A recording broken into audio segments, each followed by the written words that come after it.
لا جناح عليكم إن طلقتم النساء ما لم تمسوهن أو تفرضوا لهن فريضة ومتعوهن على الموسع قدره وعلى المقتر قدره متاعا بالمعروف حقا على المحسنين وإن طلقتموهن من قبل أن تمسوهن وقد فرضتم لهن فريضة فنصف ما فرضتم إلا أن يعفون أو يعفو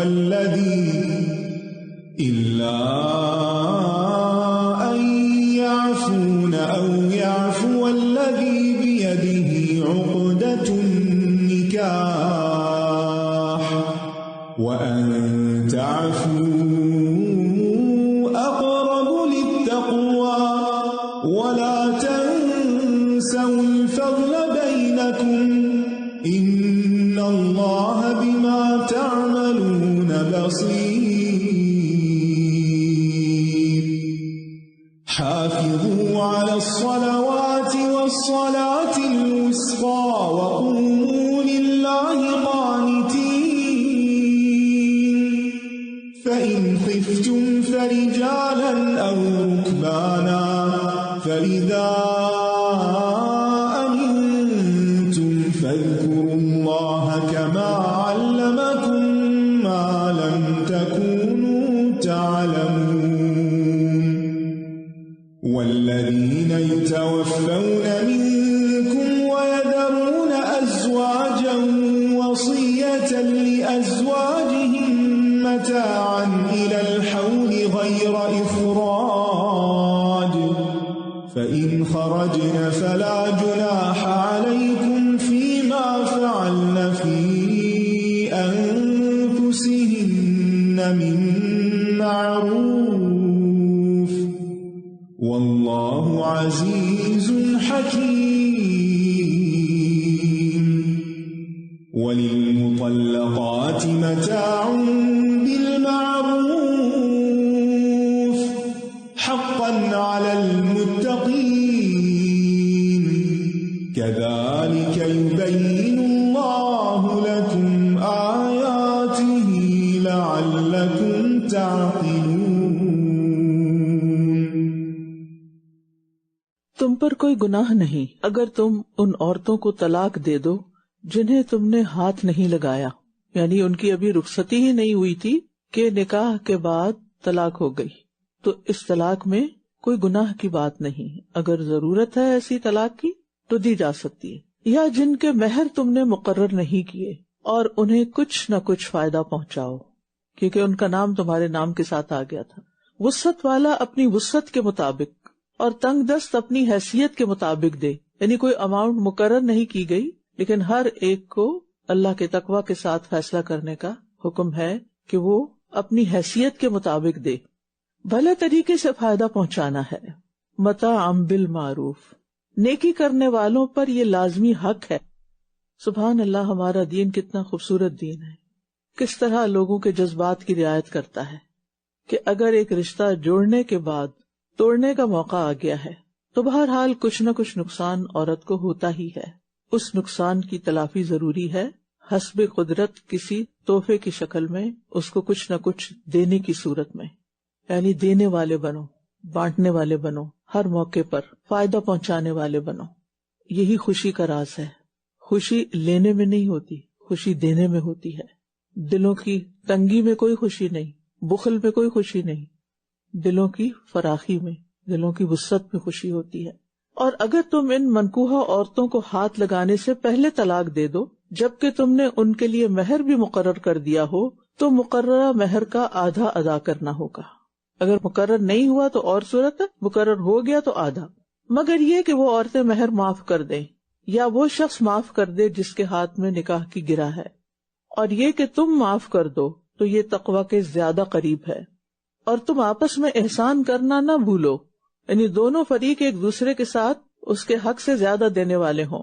جو کچھ بھی تم عمل کرتے ہو یقیناً اللہ اس کو خوب دیکھنے والا ہے. یعنی جو احسان کرے گا اس کا احسان اللہ کی نگاہ میں ہے اور اللہ تعالیٰ اس کا بدلہ دے گا.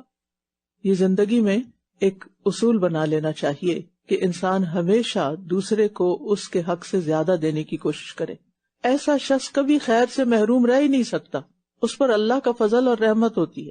لیکن جو بہت حساب کر کر کے دیتا ہے، گن گن کر دیتا ہے، تو اس کو بھی گن گن کر ہی دیا جاتا ہے.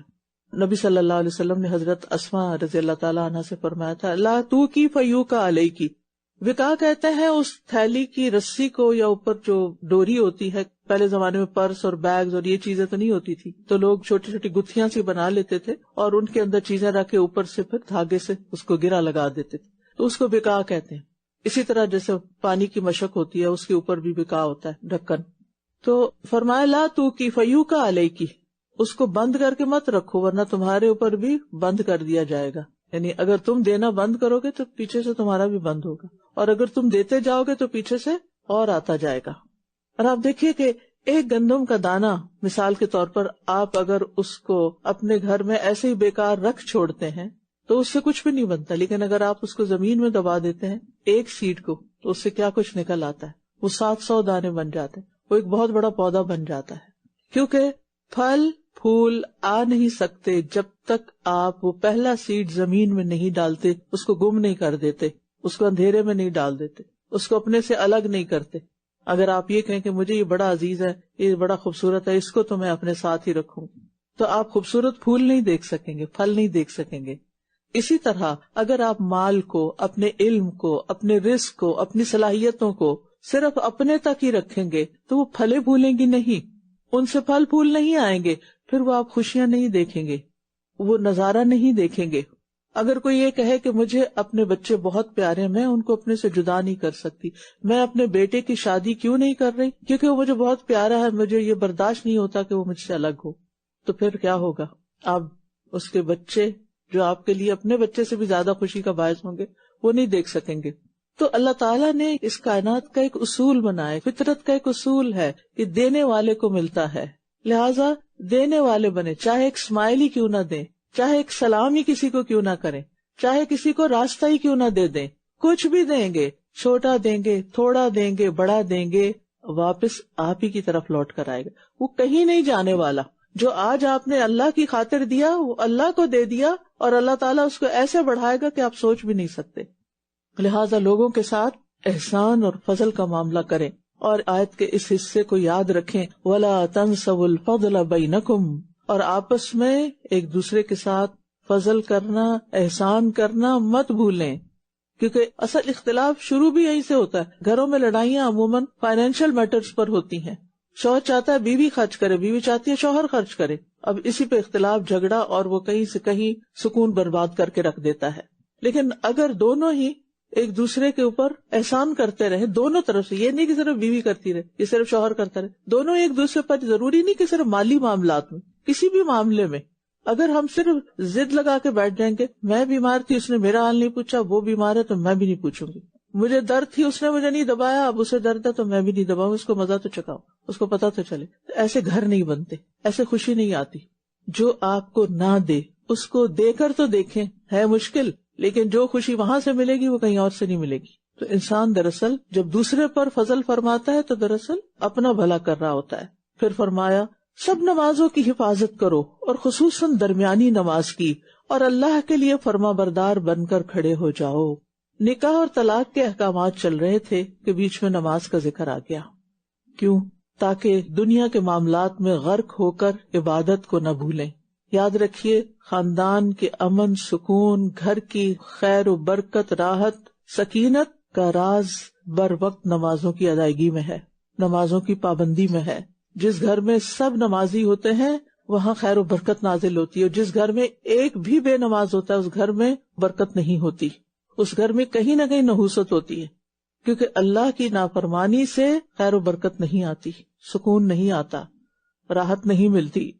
تو خاندانوں کی حفاظت نماز کی حفاظت کے ساتھ ہے. حافظوا علی الصلوات، نمازوں کی حفاظت کا یہاں حکم دیا جا رہا ہے، اور حفاظت میں صرف 5 وقت پڑھنا ہی نہیں بلکہ ان کے شرائط اور ارکان کو بھی پورا کرنا ہے۔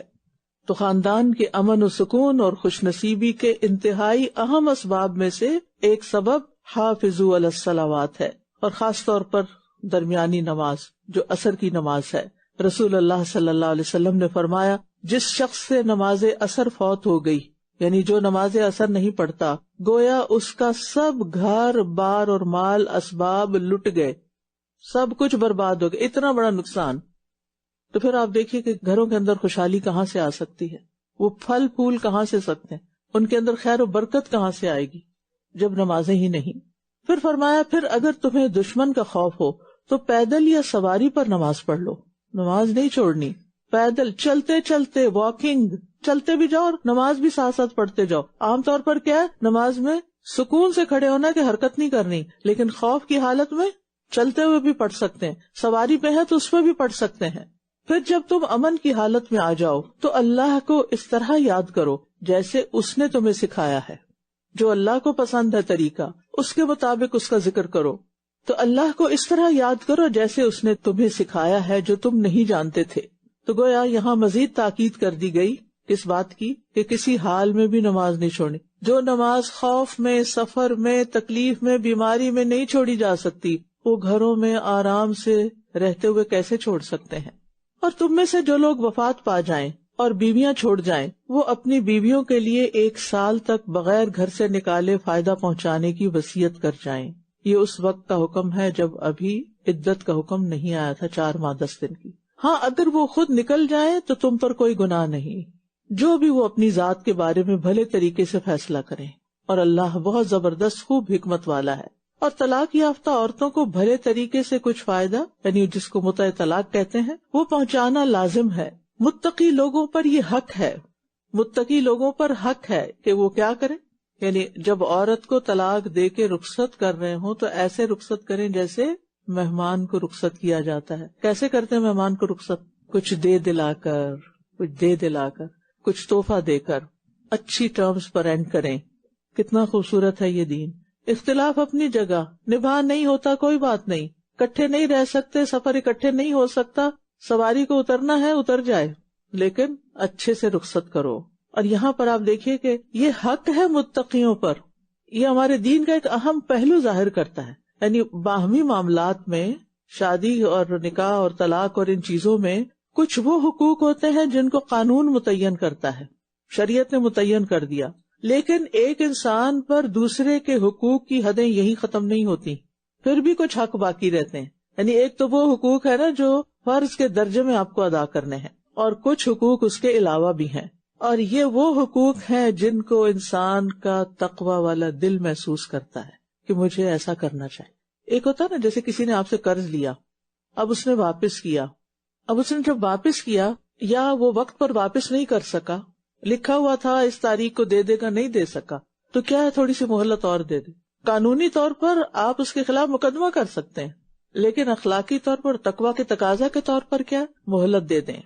تو انسان کے اندر تقویٰ کا احساس جتنا زیادہ ہوگا، شدید ہوگا، اتنا ہی زیادہ وہ اسے اپنے اوپر لازم سمجھے گا، اور اگر اندر کا یہ زور موجود نہیں تو انسان کبھی بھی دوسروں کے حقوق صحیح طور پر ادا نہیں کر سکتا۔ اسی طرح اللہ تمہارے لیے اپنی آیات کو واضح کرتا ہے تاکہ تم عقل سے کام لو، یعنی اللہ تعالیٰ نے جس طرح احکامات نازل کیے ہیں اسی طرح انہی کے مطابق تمہیں عمل کرنا ہے، یعنی ان کو سمجھو اور زندگی ان کے مطابق گزارو، اپنے لیے بے جا گنجائشیں نکالنے کی کوشش مت کرو۔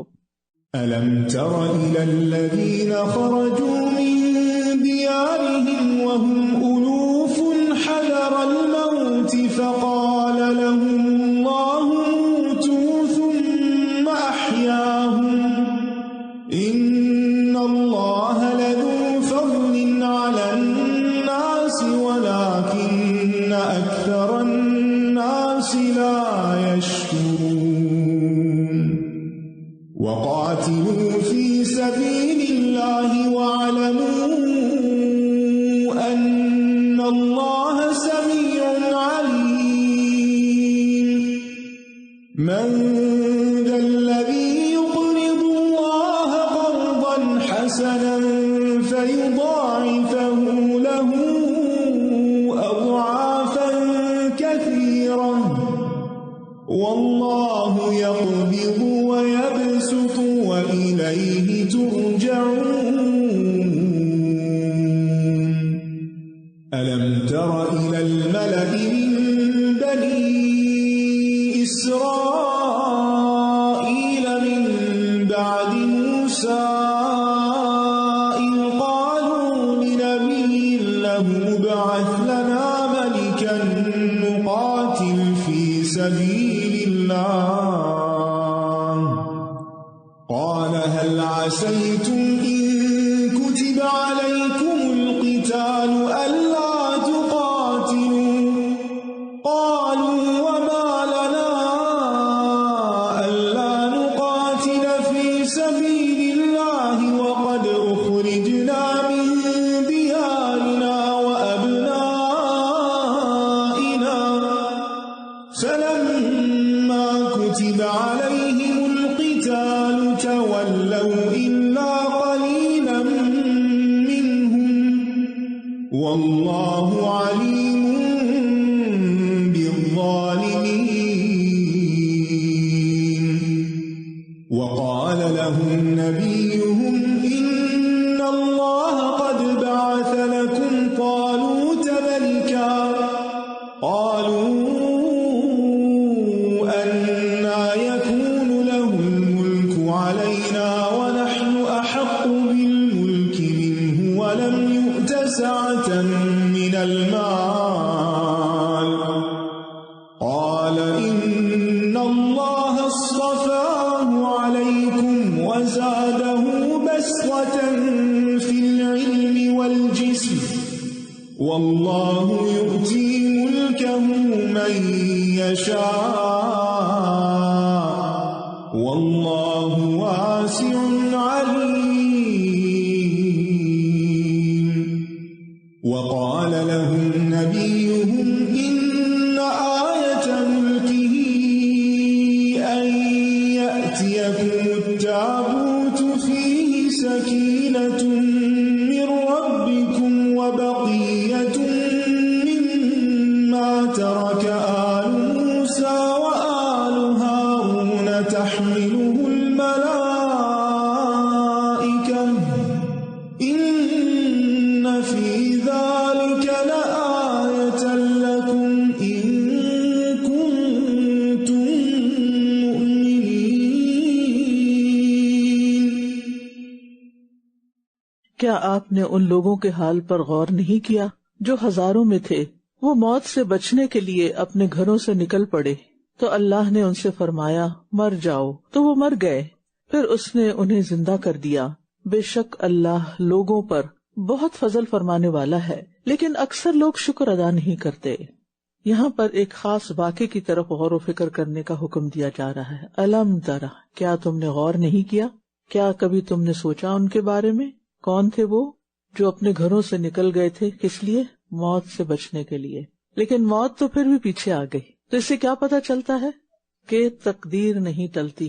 موت کا جب وقت لکھا ہے اور جس جگہ لکھا ہے وہاں انسان پہنچ جاتا ہے۔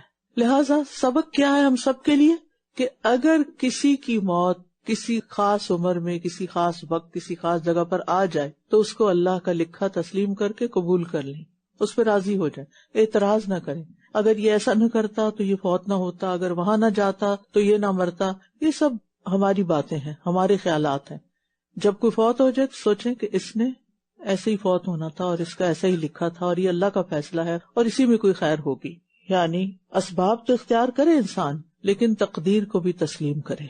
اسباب اختیار کرے موت سے بچنے کے لیے، لیکن موت آ جائے تو اللہ کے فیصلے کو قبول کر لیں، کیونکہ کچھ لوگ ڈیتھ کو ایکسپٹ نہیں کرتے اور وہ اپنی زندگی کو میزریبل بنا لیتے ہیں۔ کیوں فوت ہو گیا، کیوں فوت ہو گیا، ڈینائل فیز میں چلے جاتے ہیں کہ یہ نہیں ہو سکتا، ایسا نہیں ہو سکتا، انہیں یقین نہیں آتا۔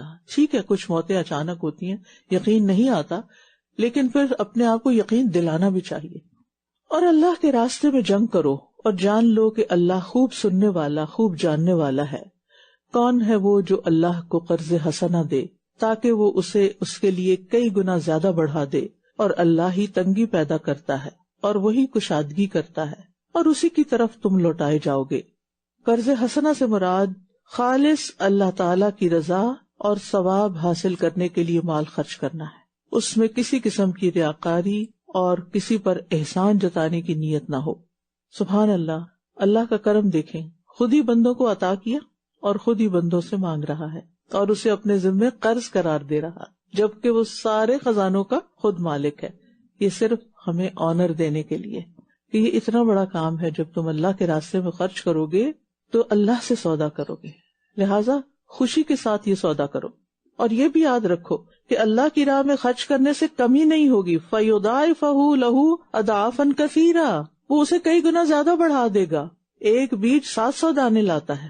ایک درخت جب لگ جاتا ہے، ایک بیج سے نکلتا ہے نا، مثلا کنو کا درخت ہے، سال ہر سال تک پھل دیتا ہے، اور وہ تو 700 سے بھی کہیں زیادہ بڑھ جاتے ہیں ایک ایک درخت پر، سینکڑوں کے تعداد میں۔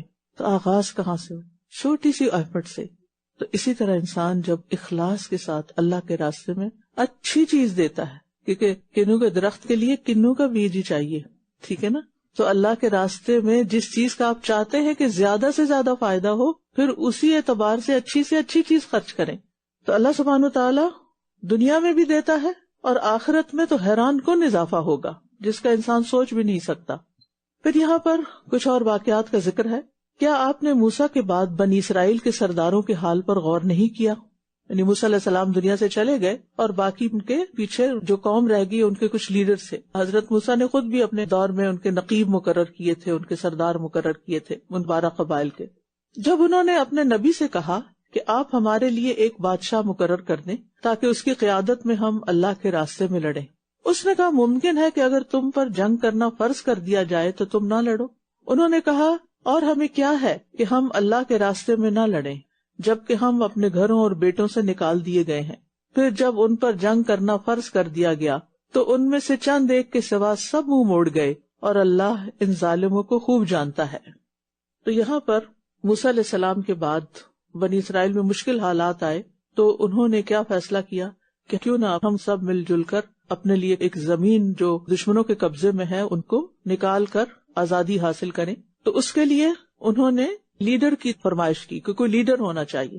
تو یہ یاد رکھیے کہ جو جہاد فی سبیل اللہ ہوتا ہے وہ انڈیویجول ایفرٹس نہیں ہوتی کہ جس کا جو جی چاہے جہاں چاہے جا کے بم مار دے اور اپنی مرضی سے فیصلے کر لے اور کسی کو اڑا دے اور کوئی بلڈنگ اڑا دے اور کوئی گاڑی جلا دے اور اس کو وہ جہاد فی سبیل اللہ قرار دے۔ یہ جہاد نہیں ہوتا۔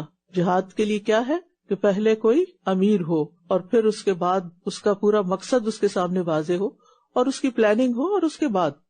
اور یہاں پر آپ دیکھیے کہ ایک اور بات بھی پتہ چلتی ہے کہ جنگ کی آرزو کرنا منع ہے، لیکن اگر کوئی ایسا موقع آ جائے تو پھر ثابت قدمی اور صبر کا مظاہرہ کیا جائے، اور آزمائشوں میں ثابت قدم رہنا مومنوں کی صفات میں سے ہے۔ اب یہاں کیا ہوا؟ فَلَمَّا كُتِبَ عَلَيْهِمُ الْقِتَالُ تَوَلَّوْا، ثابت قدم ہی نہیں رہے، إِلَّا قَلِيلًا مِّنْهُمْ، مگر بہت تھوڑے۔ اور ثابت قدمی اختیار نہ کرنے والوں کو کیا کہا گیا؟ ظالمین، واللہ علیم بالظالمین، کہ خود ہی فرمائش کی اور جب حکم دیا گیا تو منہ موڑ گئے اور کام چھوڑ دیا۔ اس واقعے سے ہمیں اپنی زندگی میں ایک بہت بڑا سبق یہ ملتا ہے کہ ہم اللہ تعالیٰ سے جس بھی نیکی کے کام کی تمنا کر کے دعا کریں اور پھر وہ اپرچونٹی ہمیں مل جائے تو پھر کمٹمنٹ کو نبھائیں۔ پھر یہ نہیں کہ اچھا اب یہ مشکل ہے، وہ مصروفیت ہے، پھر ایسا نہیں، ثابت قدمی، تب جا کر اس کا اجر ملے گا۔ نیت کتنی بھی اچھی ہو لیکن اگر طریقہ درست نہ ہو اور اس کام کو ادھورا چھوڑ دیا جائے، اپنی منزل تک نہ پہنچایا جائے تو فائدہ نہیں۔ اور ان کے نبی نے ان سے کہا کہ بے شک اللہ نے طالوت کو تمہارے لیے بادشاہ مقرر کر دیا ہے۔ تو وہ کہنے لگے اس کی بادشاہت ہم پر کیسے ہو سکتی جبکہ ہم بادشاہت کے اس سے زیادہ حقدار ہیں اور اسے تو کوئی مالی وسعت بھی عطا نہیں کی گئی۔ اس نبی نے کہا بے شک اللہ نے اسے تم پر چن لیا، یہ اللہ کا فیصلہ ہے، اللہ کا انتخاب ہے، اور اسے علم اور جسم کے اعتبار سے زیادہ وسعت دی ہے، یعنی اس کی صلاحیتوں کو دیکھو، مال کو مت دیکھو۔ اور اللہ جسے چاہتا ہے اپنی بادشاہت عطا کرتا ہے، اور اللہ وسعت والا ہے، خوب جاننے والا ہے۔ ایک دوسری جگہ پر بھی آتا ہے نا، تؤتی الملک من تشاء وتنزع الملک ممن تشاء، جس کو تو چاہتا بادشاہت عطا کرتا ہے۔ یہ تو اللہ کا فیصلہ ہے۔ تو جب اللہ کسی کو مقرر کر دے تمہارے لیے پھر اسے ایکسپٹ کر کے اس کی اطاعت کرو، کیونکہ لیڈر اس لیے بنایا جاتا ہے کہ اس کی بات مانی جائے. اور یہاں ان آیات سے یہ بھی پتہ چلتا ہے کہ علم کی قوت جسمانی قوت پر مقدم ہے، کیونکہ اس کو اللہ نے علم اور جسم کے اعتبار سے وسعت دی. پہلے علم کا ذکر کیا گیا، پھر جسم کا ذکر کیا گیا.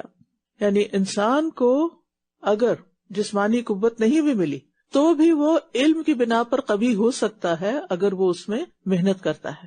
پھر آپ دیکھیے کہ اگر اللہ تعالیٰ انسانوں میں سے کسی انسان کو جس کا بیک گراؤنڈ بہت ہمبل ہو، کہیں دور دراز کسی گاؤں میں تھا اور پھر محنت کر کے اس کو اللہ نے اپرچونٹیز دی اور وہ کسی بہت بڑے مقام پر پہنچا، تو حسد نہ کریں اور اسے بار بار اس کا ماضی نہ یاد دلاتے رہیں، بلکہ اس کے موجودہ مقام کو ایکسپٹ کریں، قبول کریں اور اس کو اپریشیٹ کریں.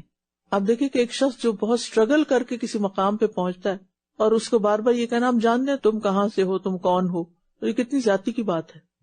اور پھر آپ دیکھیں کہ کسی سے حسد کرنے کی بجائے کیا کریں، اللہ تعالیٰ سے خود اصرار کے ساتھ دعا کریں کہ اللہ ہمیں تو چنے ہوئے بندوں میں شامل کر لے، ہم سے اپنے دین کا کام لے لے، ہمیں کسی خیر کی توفیق دے. اچھا، یہاں پر ایک بات آپ نے نوٹ کی ہوگی کہ نبی کا نام نہیں ذکر کیا گیا، نبیہم اور اس طرح کی بات ہے، لیکن طالوت کا نام بتا دیا گیا، اور پھر داؤد علیہ السلام کا نام، اور آگے جا کر جالوت جو دشمن تھا اس کا نام بھی بتا دیا گیا.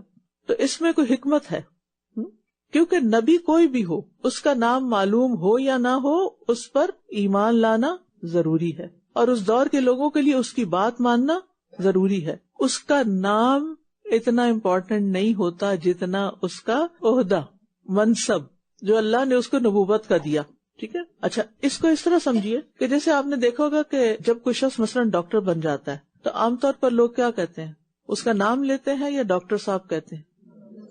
کیوں نام کیوں نہیں لیتے؟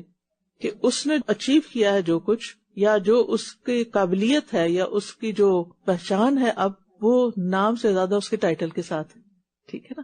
تو یہاں بھی نبی کا نام نہیں بتایا، جبکہ باقی سارے اہم کرداروں کے نام پتہ چل رہے ہیں. اب ان کے اگر نام ہٹا دیے جائیں تو پھر بات نہیں بنتی، لیکن نبی کا اگر نام نہیں بھی لیا تو اس کے باوجود وہ بہت امپورٹنٹ ہے. اور پھر آپ دیکھیں کہ اگر اللہ سبحانہ وتعالیٰ علم کی بنا پر بندوں کا انتخاب کرتا ہے تو ہمیں اپنے لیے کیا ٹارگٹ رکھنا چاہیے، کس چیز میں آگے جانا چاہیے، علم بڑھانے میں. لہٰذا علم بڑھانے کی دعا کرتے رہیں، اور اس کے ساتھ ساتھ جسمانی صحت کی بھی، کیونکہ یہاں اللہ نے علم کے ساتھ جسم کا بھی ذکر کیا ہے. اور ان کے نبی نے ان سے کہا کہ بے شک اس کی بادشاہت کی علامت یہ ہوگی کہ تمہارے پاس وہ تابوت واپس آ جائے گا جس میں تمہارے رب کی طرف سے سکینت ہے، اور آل موسیٰ اور آل ہارون کے چھوڑے ہوئے بقیہ جات بھی، یعنی ان کی جو چیزیں ہیں وہ بھی ہیں. فرشتے اسے اٹھائے ہوئے ہوں گے، یقیناً اس میں تمہارے لیے ایک نشانی ہے اگر تم ایمان لانے والے ہو. تو آپ دیکھیے کہ یہاں پر اللہ تعالیٰ نے خاص طور پر جس چیز کا وعدہ کیا وہ کیا ہے، سکینت. اور پھر بعد میں کچھ اور چیزوں کا بھی وعدہ کیا کہ وہ تمہارے پاس تبرکات واپس آ جائیں گے جو تمہارے انبیاء کے تھے. سکینت اور اطمینان اللہ کی نعمتوں میں سے ایک نعمت ہے، اللہ کے لشکروں میں سے ایک لشکر ہے، اور اللہ تعالیٰ اپنے بندوں میں سے جس پر چاہتا ہے سکینت اتار دیتا ہے. جب کسی بندے کے دل میں سکینت اترتی ہے تو وہ مصائب اور پریشانیوں سے گھبراتا نہیں ہے، بلکہ اس کے دل میں مزید ایمان پختہ ہو جاتا ہے، رب پر توکل بڑھ جاتا ہے، اور بندہ اپنے آپ کو اللہ کے سپرد کر دیتا ہے. آج ہی مجھ سے کوئی کہہ رہا تھا کہ جب آپ کی والدہ کی وفات ہوئی تھی تو اس دن بھی آپ نے کلاس لی تھی، اگلے دن بھی کلاس لی تھی، تو آپ کا حوصلہ کیسے ہوا تھا؟ یہ صرف اللہ کی طرف سے اتاری ہوئی سکینت تھی دل میں، یہ اللہ کا فیصلہ ہے. اللہ سبحانہ وتعالیٰ نے ان کو لے لیا ہے، اس کی امانت تھی، واپس چلی گئی. اب اگر ہم اپنے کام کاج چھوڑ کر بیٹھ جائیں تو انہیں کیا فائدہ پہنچے گا؟ میری والدہ کو اس وقت سب سے زیادہ فائدہ دینے والی چیز میری دعا ہے، اور جو میں اچھا کام کروں وہ ان کے لیے صدقہ جاری ہے، جس کے لیے ان کی تمنا تھی کہ جو انہوں نے کوششیں ہمارے لیے کی. تو اگر میں وہی کام چھوڑ دوں تو یہ تو پھر ان کے ساتھ زیادتی ہے، صرف اس لیے کہ مجھے بہت دکھ ہے. دکھ تو میرے دل میں ہے، اور بلا مبالغہ 6 مہینے تک ہر دن میں روتی تھی. پھر اللہ سبحانہ تعالیٰ نے مجھے قرار دے دیا. یعنی ماں باپ کی جدائی ایسی چیز نہیں کہ جس کو آپ سمجھیں کہ بس ایسی معمولی چیز ہے، آپ ان کے جسم کا ایک حصہ ہوتے ہیں، اور اللہ تعالیٰ نے یہ محبتیں اپنے بندوں کے دلوں میں رکھی ہیں، اور یہ محبتیں بھی ایک نعمت ہے لیکن جتنی پیاری کوئی چیز ہوتی ہے اس کے جانے کا جتنا بڑا دکھ ہوتا ہے، اس دکھ پر انسان جب صبر کرتا ہے تو اللہ تعالیٰ اسی درجے کی سکینت بھی اتارتا ہے. اور یہ اللہ تعالیٰ کی بہت بڑی نعمت ہوتی ہے کہ کسی غم کے موقع پر، کسی خوف کے موقع پر، کسی اور ایسی پریشانی کے موقع پر جب دل گلے سے باہر آ رہا ہو تو انسان ٹھہر جائے، سکون محسوس کرے. اور اس کے لیے آیات سکینت پڑھنا بھی چاہیے، جو کارڈ چھپا ہوا ہے الہدا میں بھی. ابن قیم کہتے ہیں کہ امام ابن تیمیہ پر جب معاملات شدت اختیار کر جاتے تو وہ سکینت والی آیات پڑھا کرتے تھے. وہ کہتے ہیں کہ جب معاملہ مجھ پر بہت شدت اختیار کر گیا، یعنی خوف زیادہ ہو گیا، تو میں نے اپنے رشتہ داروں اور اپنے ارد گرد والوں سے کہا کہ مجھ پر سکینت والی آیات پڑھو. یعنی خود نہیں پڑھ رہے تھے بلکہ پڑھوا رہے تھے. پھر وہ حالت مجھ سے ختم کر دی گئی اور میں بیٹھ گیا اور مجھے کوئی بیماری نہ رہی. تو زندگی میں ہر انسان پر کوئی نہ کوئی ایسے موڑ آ جاتے ہیں کہ جس میں اس کے اوپر غم کا پہاڑ ٹوٹ پڑتا ہے، یا کوئی خاص تکلیف دہ سچویشن اپنے اوپر یا گھر والوں پہ آ جاتی ہے. تو اس میں اپنے آپ کو سٹیبل رکھنا، اپنے آپ کو تھام کے رکھنا، یہ بڑا ضروری ہوتا ہے. اور وہ انسان کی اپنی قوت نہیں ہوتی، وہ اللہ کی طرف سے ملتی ہے. لہٰذا انسان کو کیا کرنا چاہیے؟ ان آیات سے فائدہ اٹھانا چاہیے. اور سکینت کا معنی ویسے بھی اطمینان، وقار، سکون ہے، کہ اس وقت انسان سوچ سمجھ کے قدم اٹھائے. بے قراری اور بے